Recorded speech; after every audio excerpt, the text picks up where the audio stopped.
celebration of Black History, WRTV is creating a special focus, one that we want to carry on in the future. Thanks for joining us. I'm Nicole Griffin. This work is part of our We're Open Indy series, an effort to highlight Indiana business owners, the challenges they are facing, and their continued fight to stay open during the pandemic. Right now, I'm going to introduce you to two sisters who are working hard to help Hoosiers with their hospitality. From the outside, this may look like an ordinary house, but for these two sisters, the memories they have made here over the years is what sparked the foundation and passion for their business, Yellow House Vibes. We got the name from our grandmother. So our entire life, she lived in a yellow house. We spent a lot of time, with her. Rika and Key Macklin both have day jobs, but at night, you can find them here at their late grandmother's home in Shelbyville. Everybody was welcome in her house. It didn't matter if you were homeless. She's had homeless people taken in. She's had rich corporate billionaires at her table. And nobody was ever treated differently. The Macklin sisters are now sharing the hospitality principles they learned from their grandmother through their website, blog, and seasonal cookbooks. A lot of what we're about is really teaching a lot of cooking and how to perfect our recipes and just become more natural cooks. They launched their business over the summer in 2020. During the pandemic, their main focus has been on the cookbooks and their seasoning blends.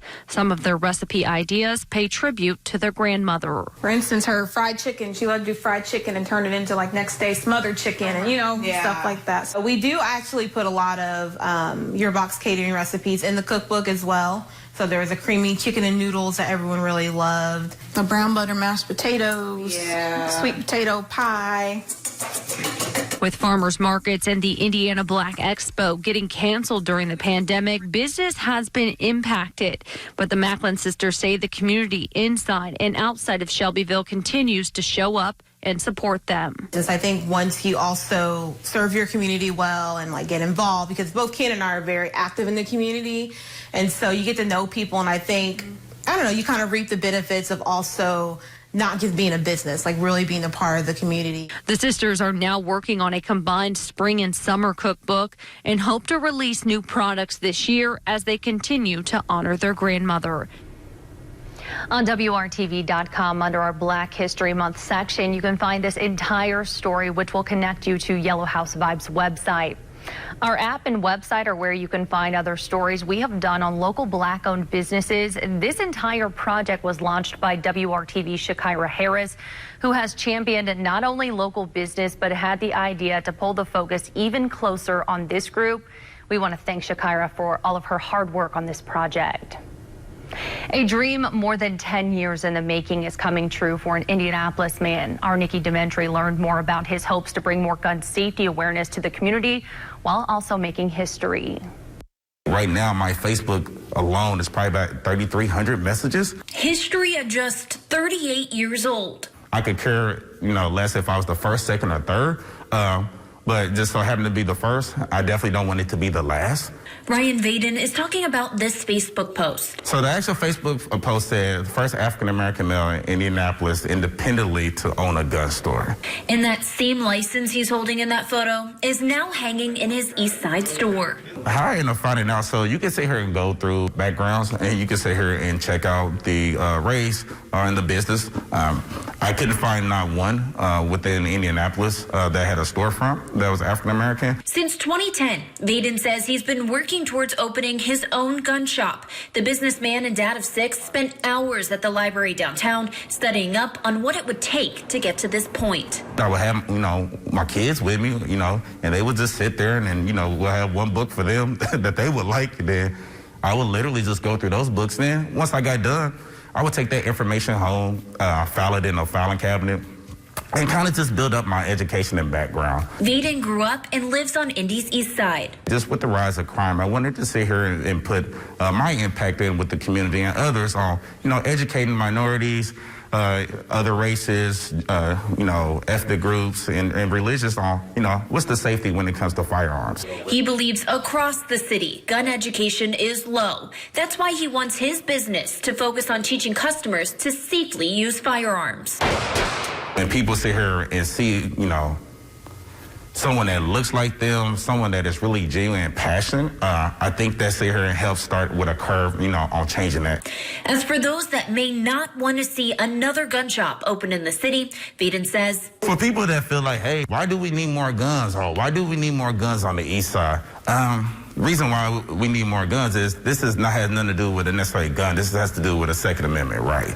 The store is set to open in mid to late March. He welcomes every and anyone inside. The impact that I wanted to sit here and give to the community and others is, don't give up.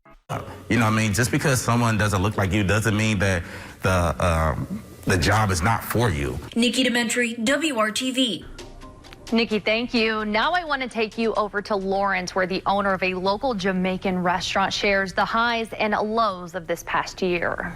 Focus is just to bring authentic Caribbean food to the community, as well as the culture in a vibrant atmosphere. After 6 years of operating the Blue Lagoon in Broad Ripple, Graham Levy is now closer to home. I've lived in this neighborhood since 1998, and I kind of saw a niche for something like this in the neighborhood.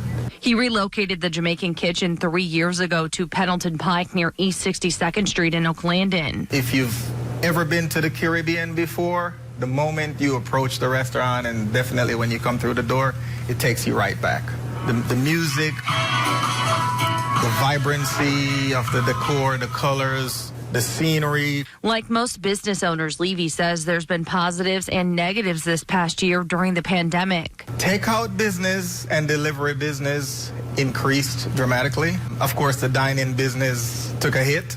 So that has been one of our focus here as of late. He says the business has seen success with their food trucks despite event cancellations, which would typically fill the schedule.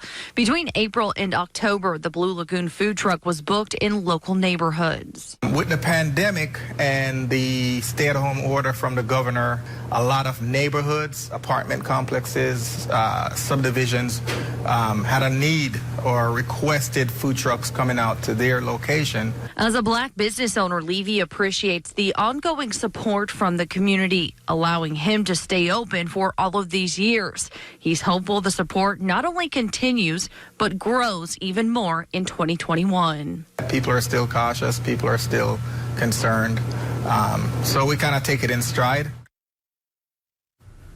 WRTV's We're Open Indy series is all about showing how business owners are coming out on top despite hurdles and setbacks.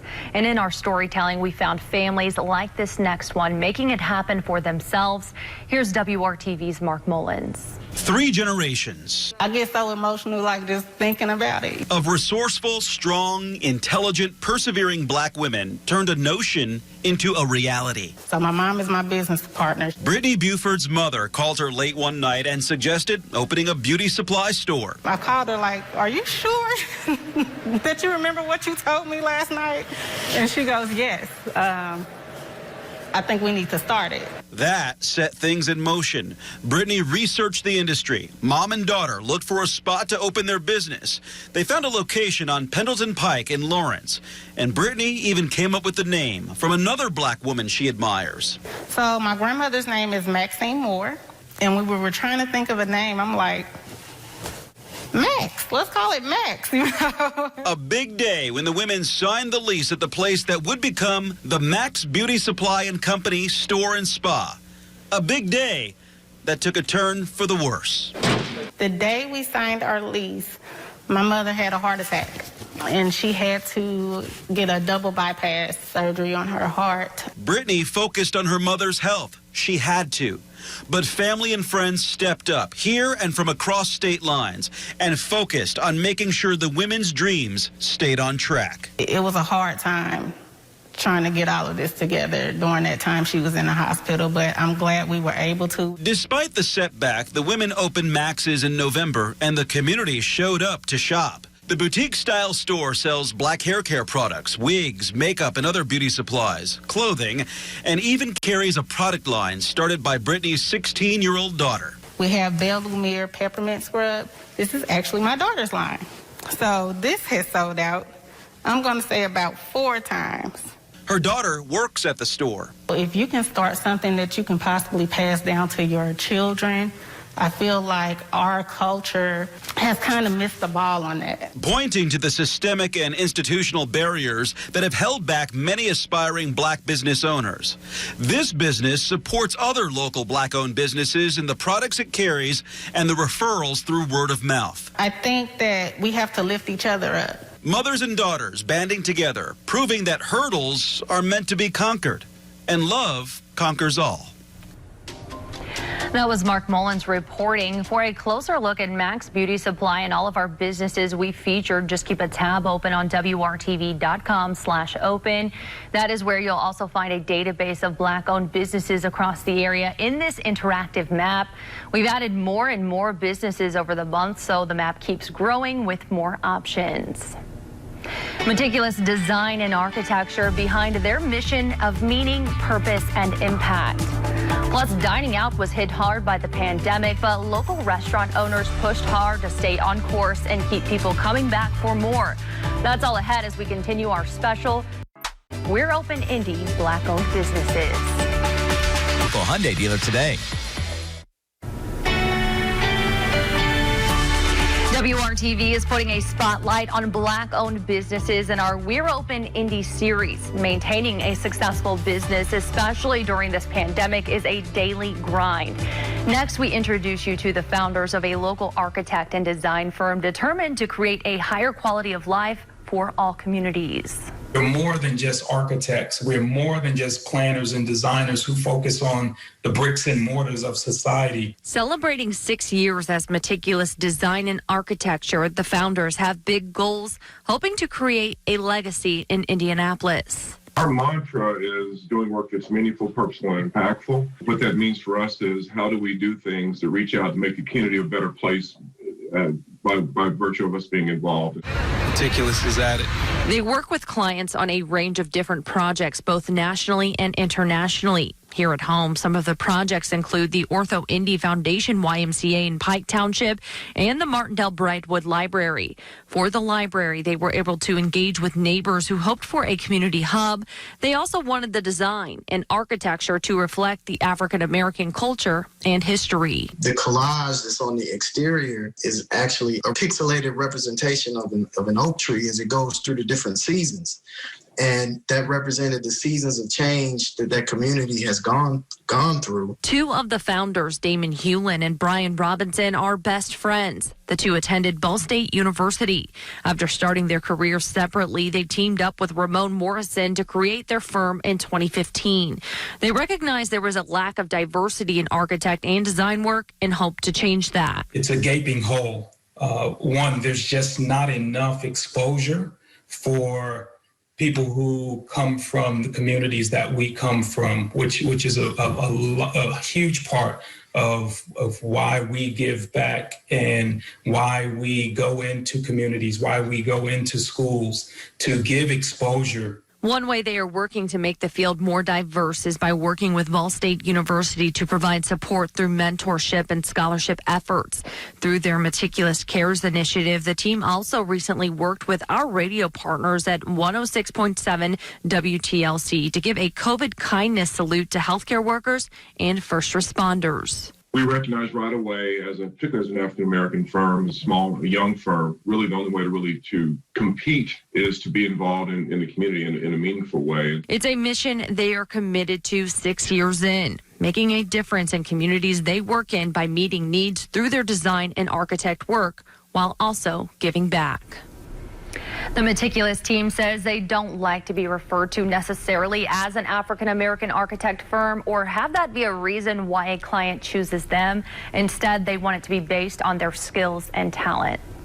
Now to a trainer and consultant of diversity and inclusion who has seen a spike in business since the summer. Since protests for racial justice last summer, Christina Johnson has been asked to help agencies, businesses, and even schools. People have called me in to say things like, can you look at our business model? Can you look at our policies? Where can we do better? Her business, Christina Johnson Wellness, is a compilation of equity work. She's currently a professor of social work at Ball State University, a certified yoga instructor, and a diversity and inclusion trainer. Those three things combined kind of make this happy marriage of can we feel good and also do good for others? Her work as a consultant and trainer began after experiences she went through. I was working kind of in spaces that didn't really center around inclusion, and I just started speaking up. And people started listening. I didn't see anybody else doing it. And so I said, why not me? Now, as part of her business, the diversity, equity, and inclusion workshops and consultations include 3 major components: self-assessment and reflection, education, and skill building. These things are uncomfortable, right? Talking about race is uncomfortable. We don't do it at work. We're not vulnerable at work, for example. And so can we sit with our bodies? Can we feel how this might feel? And so I think yoga really matches well with equity and inclusion work because, like I mentioned earlier, it can be uncomfortable. And can we find a way to find comfort in these difficult times? Johnson says the recent increase in business has been great, but at first she was concerned that it would not last. At first, I was a little nervous, kind of thinking this is a trend, but really, kind of in the new year, I have seen people saying, no, we are committed to this effort. We really want to see change happen. How can you help us? And that's been really cool. Looking ahead to the future, she hopes to continue to evolve with the ultimate goal to help her clients see and hear the value of everyone around them. Now I want you to meet the owner of a local pizza business who hopes to continue bringing and providing opportunities for others as he grows his own company. Pizza is like the #1 food that just crosses every barrier. When Lawrence Scully was brainstorming for his business plan, the Ball State grad says he wanted to find something that appealed to every market. Fast forward to today, he's now the chef and owner of Open Indy. People see us pulling up, this 6'2", 230-pound black guy in a Freightliner truck, and then they start tasting this amazing pizza coming out of here. They're like, oh, shoot. Doesn't matter if you're black, brown, yellow. If it's good, it's good. Scully grew up in Michigan City. His mom was a business owner, and for more than 10 years, he took part in a local camp that gives kids skills to start their own business. I knew I wanted to be a restaurant owner, restaurateur, chef as a kid. That was how I grew up, was you can do this on your own if you do it right. Through his business, Scully Culinary, he also has a food pod inside Sun King Brewery in Carmel where you can try his brick oven pizza 7 days a week. He says for several months, though, during the pandemic, his business benefited because his food truck was getting booked all over. No one could leave or go anywhere, so there was this period of limbo, like, what are we going to do? But now for the last 3 months, things have slowed down due to the weather. But Scully has big goals for the future. As a black business owner, he wants to continue growing in order to provide job opportunities for those who look like him. Eventually, he wants to transition his business into parts of Indianapolis. As Scully Culinary grows, we want to get into more inner city places, kind of cut some of those food deserts, and provide a little bit healthier food option. Until then, he hopes community support continues as he fights to make it through the slower winter months. Let's talk about self-care. Right now, I'm going to introduce you to the owner of a local day spa that officially opened during the pandemic. I feel like the coronavirus helped my business, to be honest. Karma Swift has worked in the dental field for more than 16 years. I saw a need for more affordable teeth whitening because a lot of people came in and they wanted to get that, but they couldn't pay the outrageous prices. After her 9-to-5 job as a dental assistant, she began offering teeth whitening services in her home or traveling to clients' homes in the evening. When dentist's office closed at the beginning of the pandemic, she turned her focus solely on her business, Express White. It increased, which is why I had no choice but to find a bigger location because it kept growing. She opened her spa on North Keystone Avenue in October. I did not foresee any of this. It just started out, honestly, as extra money. I was very happy in the dental field. I really didn't foresee myself leaving the dental office because I really love working on teeth. It just kind of happened on accident. Under one roof at Express White, clients can get a variety of services from teeth whitening to full body waxing and even eyelashes. Non-invasive procedures like laser lipo, skin tightening, cellulite removal, and also lip fillers. She says as a Black business owner working in the community she grew up in, she hopes to set an example for others. I want people to look at me or look at my business and say, well, if she can do it, so can I. And whether it be somebody that wants to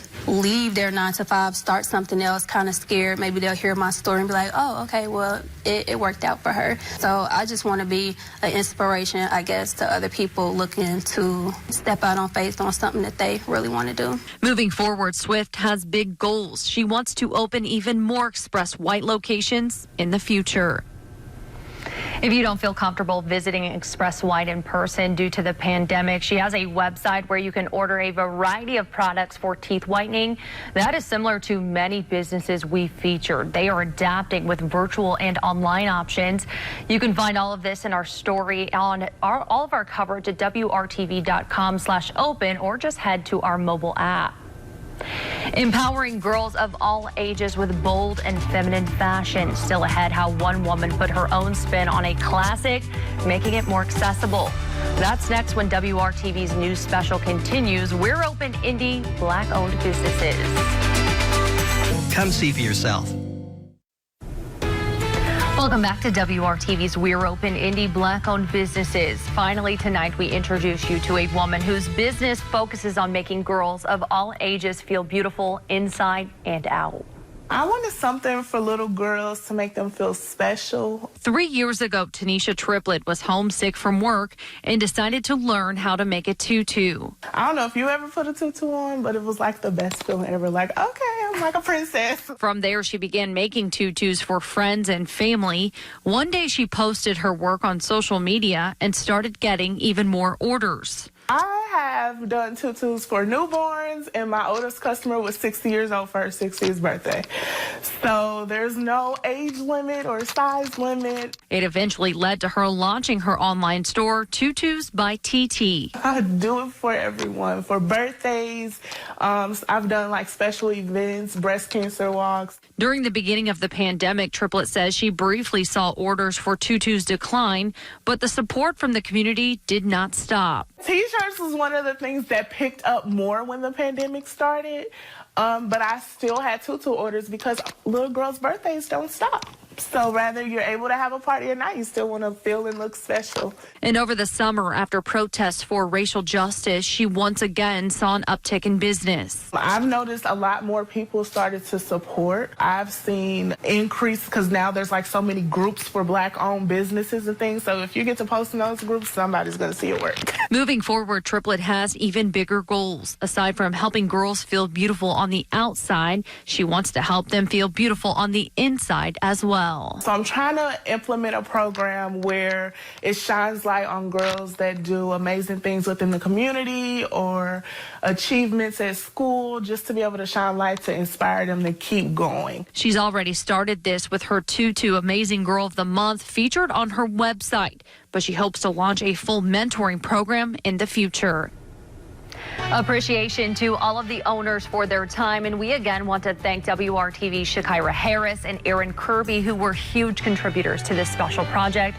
For all of us here at WRTV, I'm Nicole Griffin. Thanks for joining us.